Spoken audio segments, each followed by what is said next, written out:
how Kenyans are owning up their political leaders and removing these capturing of ideas by people who are wealthy and financing politicians. Then eventually they come to ask for favors in terms of tenders, and they do misappropriation, they cause corruption. People build a classroom that you could build for 1 million with 5 million simply because they financed your campaign. So as someone who really believes in this country, I'd want to believe that that is what is happening. But as Ivan said, that he tried to put Sifuna as where Faye was in Senegal.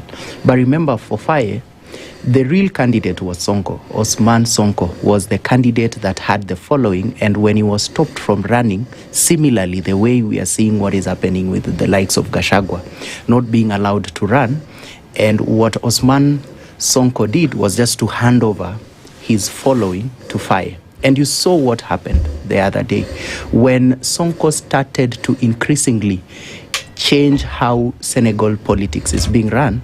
Faye withdrew his support, and the following day was elected as the Speaker of the National Assembly and potentially has power to even impeach him.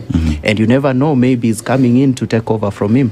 So what I saw was borrowed political support, which was hidden as organic support. What I can tell you for sure is that if today you as Dennis, we saw what Gen Zs tried to do, the likes of Morara Kebasu and the entire team, they tried to go around and look for support, but eventually they didn't get it. Because I can assure you today, if you go to any city in this country and you don't mobilize, you are not coming with a lot of, let me call it lagis, many 4x4 vehicles, a very nice sound, crowds, motorbikes, people are mobilized, it's well publicized, the artwork is good, there is branding.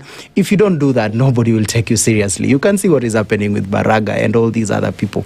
So honestly speaking, is that for you to amount to what you are seeing Sifuna is today, there is a very, very strong hand behind him in terms of financing. And is that an issue?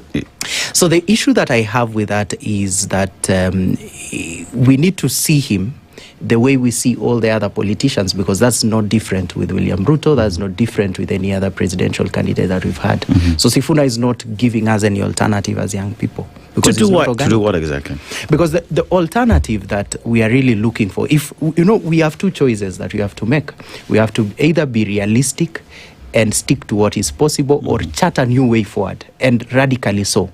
If you want to go to that route of saying we want to stop how politics is currently being done and look for a totally new leadership, then a totally new leadership would not come from a Siaya governor who has a whole government to run and is busy in Bungoma saying that he wants power to come and do things well, yet he has executive power. He's one of the governments that we have. He could show us what he could do within that position. Babu Owino, I was in Son with Babu Owino. I know the character of the gentleman.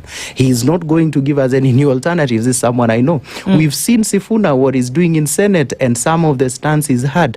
I can't tell you today that Sifuna, honestly, is a totally, it represents what we think as young people. So if that argument is to be